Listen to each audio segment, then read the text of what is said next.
Hello everyone, welcome back to my channel Rina's Online Teaching. মৰমৰ ছাত্ৰ ছাত্ৰীসকল তোমালোক সকলোকে মোৰ চেনেল Rina's Online Teachingৰ অন্য এটা ভিডিঅ'লৈ স্বাগতম জনাইছোঁ। ছাত্ৰ ছাত্ৰীসকল মই লাষ্ট ক্লাছত তোমালোকৰ সপ্তম শ্ৰেণীৰ হিন্দীৰ তোমালোকৰ পাঠ নম্বৰ 3 যেটো আছিল এক তেজস্বী আৰু দয়াৱান বালক ইয়াৰ পাৰ্ট নম্বৰ 1 মই আলোচনা কৰিলোঁ। পেৰাগ্ৰাফ নম্বৰ 1 to 5 লৈকে আমি অলৰেডি আলোচনা কৰিলোঁ। আজি মই এই পাঠটিৰ দ্বিতীয় অংশ অৰ্থাৎ শেষৰখিনি পেৰাগ্ৰাফ নম্বৰ 6 পৰা 10 লৈকে যিখিনি আছে সেইখিনি আলোচনা কৰিবলৈ লৈছোঁ। আশা কৰিছোঁ তোমালোক মোৰ এই ভিডিঅ'টিৰ দ্বাৰা উপকৃত হ'বা। আৰু মোৰ এই চেনেলটো যদি নতুনকৈ আহিছা তেতিয়াহ'লে মোৰ এই চেনেলটো ছাবস্ক্ৰাইব কৰি দিবা আৰু মোৰ ভিডিঅ'সমূহ যদি ভাল পোৱা তেতিয়াহ'লে লাইক কৰিবা, কমেণ্ট কৰিবা আৰু যদি কিবা নুবুজা থাকে তেতিয়াহ'লে মোক কমেণ্ট কৰি জনাবা, মই পুনৰ বুজাই দিবলৈ চেষ্টা কৰিম। তেতিয়াহ'লে আহাচোন পলম নকৰি আজি মই তোমালোকৰ 6 নম্বৰ যেটো পেৰাগ্ৰাফ সেই 6 নম্বৰ পেৰাগ্ৰাফৰ পৰা শেষলৈকে যিখিনি আছে এই পাঠটিৰ গোটেইখিনি অংশ আলোচনা কৰোঁ। পেৰাগ্ৰাফ নম্বৰ 6 पासोत आसिले जे पिताजी विश्वनाथ दत्त के आकस्मिक निधन के बाद परिवार की आर्थिक स्थिति बिगड़ गई। उस समय नरेंद्र BA पास कर कानून की पढ़ाई कर रहा था। परिवार का दायित्व उनके नाजुक कंधों पर आ पड़ा। नरेंद्र को पढ़ाई छोड़नी पड़ी, फिर भी नरेंद्र ने अपना हौसला बनाए रखा और अपनी साधना एवं लगन से ज्ञानार्जन करता रहा। विश्व के जाने माने कोलकाता विश्वविद्यालय से सम्मानीय अध्यापक पद के लिए उसे आमंत्रित किया गया था, लेकिन गरीब, लाचार और बेसहारे लोगों की सेवा करने के लिए उसने इस प्रस्ताव को ठुकरा दिया। এইখিনি লৈকে অলৰেডি আমি আলোচনা কৰিলোঁ। তেতিয়াহ'লে হাচোন ইয়াৰ পিছৰ অংশখিনি আজি আলোচনা কৰোঁ। 25 वर्ष की अवस्था में नरेंद्र ने गेरुआ वस्त्र धारण किया। संन्यास लेने के बाद वे स्वामी विवेकानंद नाम से लोकप्रिय हुए। 25 वर्ष তেওঁ যেতিয়া হৈছিলে অৰ্থাৎ তেওঁৰ বয়স তেতিয়া মাত্ৰ 25 বছৰ হৈছিলে আৰু সেই সময়তে তেখেতে গেৰুৱা বস্ত্ৰ ধাৰণ কৰিলে অৰ্থাৎ তেখেতে সন্ন্যাস গ্ৰহণ কৰিলে। সন্ন্যাস लेने के बाद वे स्वामी विवेकानंद नाम से लोकप्रिय हुए আৰু সন্ন্যাস লোৱাৰ পাছত তেখেতক মানুহে स्वामी विवेकानंद নামেৰে জানিছিলে। तत्पश्चात स्वामी विवेकानंद जी ने पूरे भारतवर्ष की यात्रा की। इस यात्रा में उन्होंने राजाओं की विलासिता और प्रजाओं की दरिद्रता देखी। समाज में व्याप्त अंधविश्वासों और कुसंस्कारों को भी देखा। इन सब चीज़ों का इनके मन पर गहरा प्रभाव पड़ा और उन्होंने देश में आधुनिक एवं वैज्ञानिक शिक्षा का अभाव महसूस किया। मन ही मन स्वामी जी इन चीज़ों से मुक्त एक शक्तिशाली भारत का सपना देखने लगा। সন্ন্যাস গ্ৰহণ কৰাৰ পাছত স্বামী বিবেকানন্দই সমগ্ৰ ভাৰতবৰ্ষ ভ্ৰমণ কৰিলে আৰু সেই ভাৰতবৰ্ষ যি ভ্ৰমণ যাত্ৰা কালত তেখেতে দেখিলে যে ৰজাসকলৰ এটা বিলাসিতাপূৰ্ণ জীৱন, তাৰ বিপৰীতে প্ৰজাসকলৰ দৰিদ্ৰতাপূৰ্ণ জীৱন যাপনৰ যি অসুবিধা সেই অসুবিধাসমূহ তেওঁ দেখা পালে। লগতে ৰজাসকলৰ বিলাসিতাৰ যি জীৱন সেই জীৱন দেখি তেখেত মানে মনতে বহুত দুখ পাইছিলে।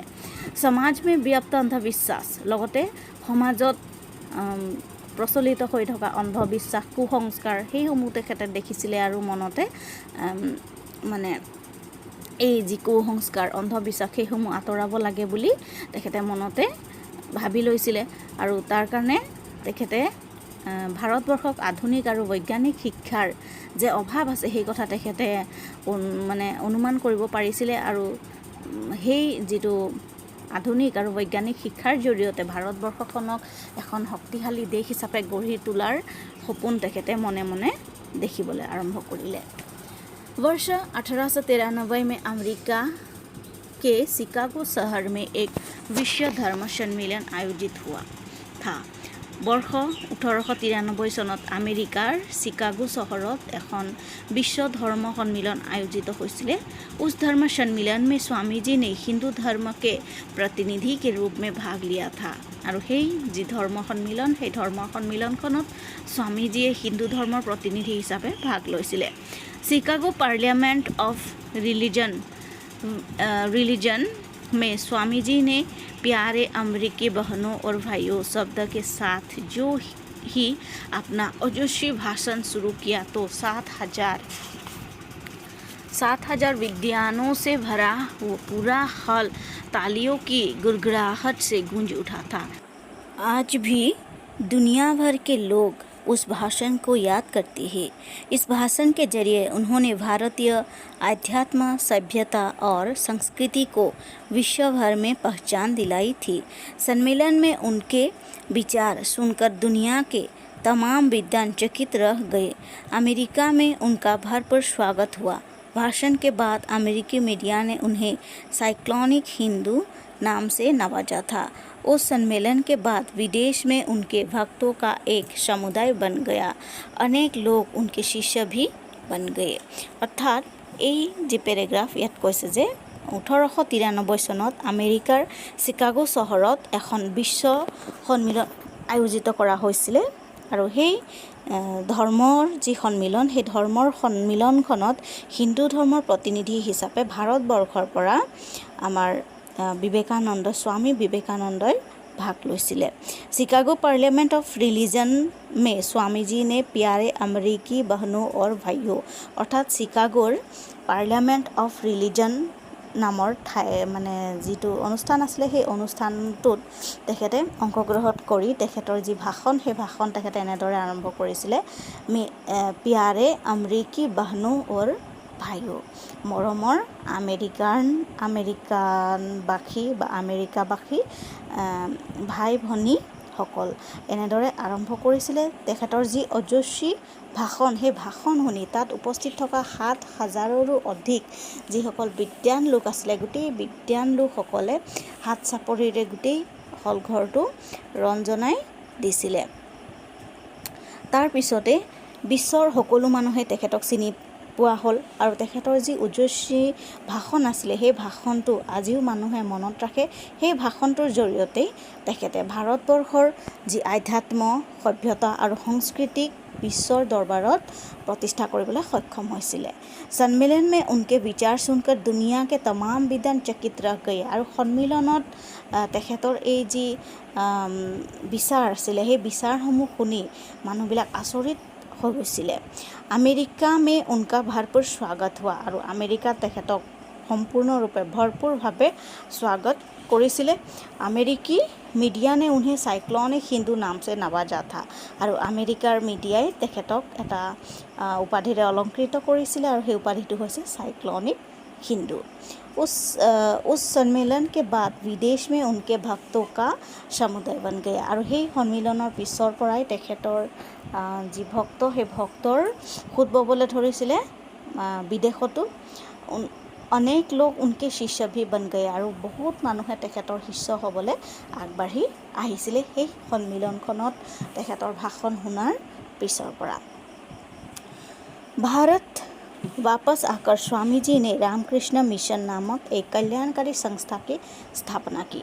তাৰ পাছত তেখেতে আমেৰিকাৰ পৰা ভাৰতবৰ্ষলৈ উলটি অহাৰ পাছত ৰামকৃষ্ণ মিছন নামৰ এখন কল্যাণকাৰী সংস্থাৰ তেখেতে জন্ম দিছিলে বা স্থাপনা কৰিছিলে।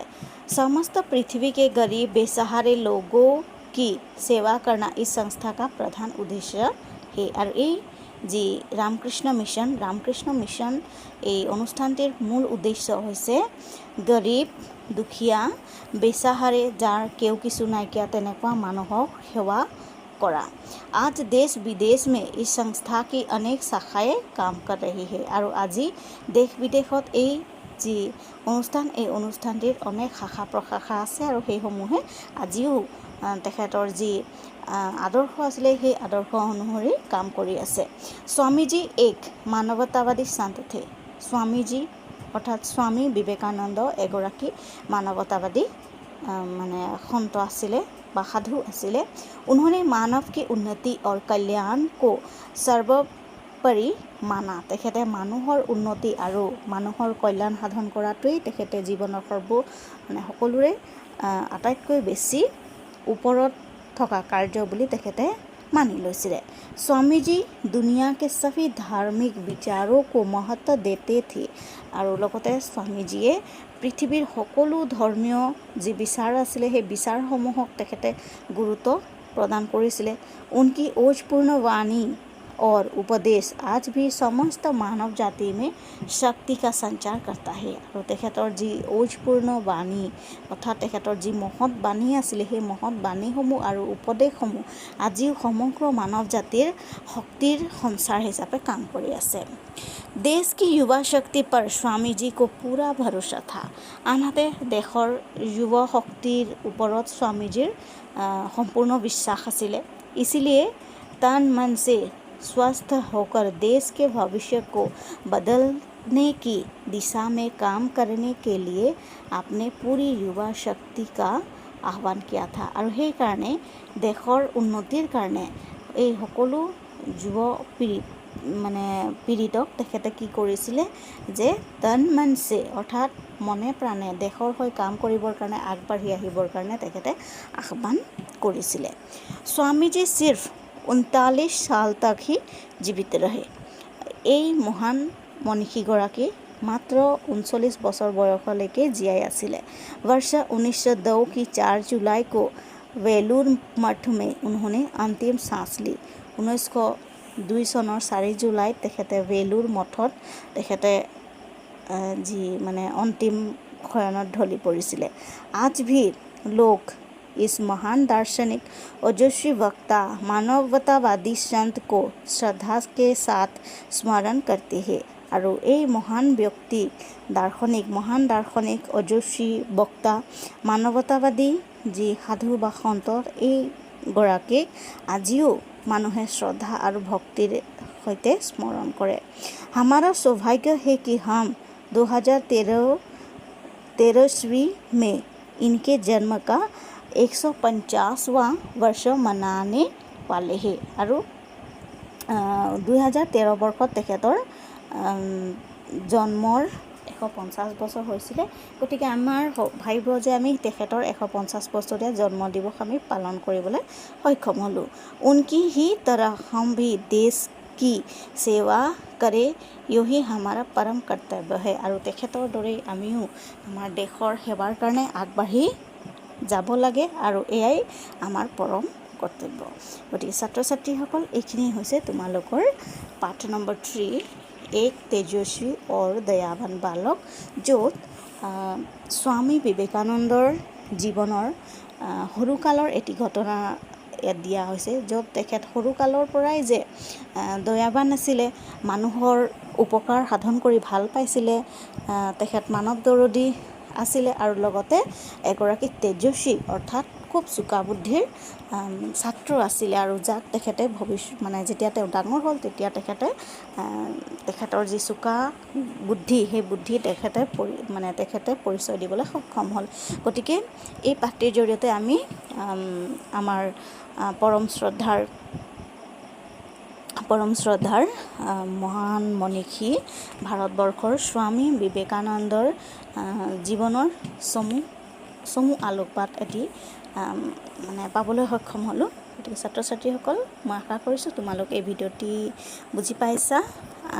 এই ভিডিঅ'টিৰ জৰিয়তে স্বামী বিবেকানন্দৰ জীৱনৰ যি সৰু সৰু কথা আৰু তেখেতৰ যি চমু জীৱনী সেই চমু জীৱনীৰ বিষয়ে তোমালোক কিছু হ'লেও জানিবলৈ সক্ষম হ'লা। গতিকে এনেদৰে মোৰ এই চেনেলটোৰ পৰা তোমালোকে অনেক কথা শিকিবলৈ পাবা। গতিকে তোমালোক যদি মোৰ এই চেনেলটোত নতুনকৈ আহিছা তেতিয়াহ'লে পুনৰবাৰ কৈছোঁ মোৰ এই চেনেলটো ছাবস্ক্ৰাইব কৰি দিবা আৰু কাষতে থকা বেল আইকনটো প্ৰেছ কৰি দিবা। তেতিয়াহ'লে ছাত্ৰ ছাত্ৰীসকল মই বেলেগ এটা ভিডিঅ'ত পুনৰ তোমালোকক লগ পাম। এই পাঠটিৰ লগত ৰিলেটেড থকা যিখিনি কুৱেশ্যন আছে সেই কুৱেশ্যনসমূহ মই তোমালোকৰ বাবে লৈ আহিম। গতিকে তোমালোকে মোৰ ভিডিঅ'সমূহ চাই থাকিবা। তেতিয়াহ'লে take care, bye bye, thank U.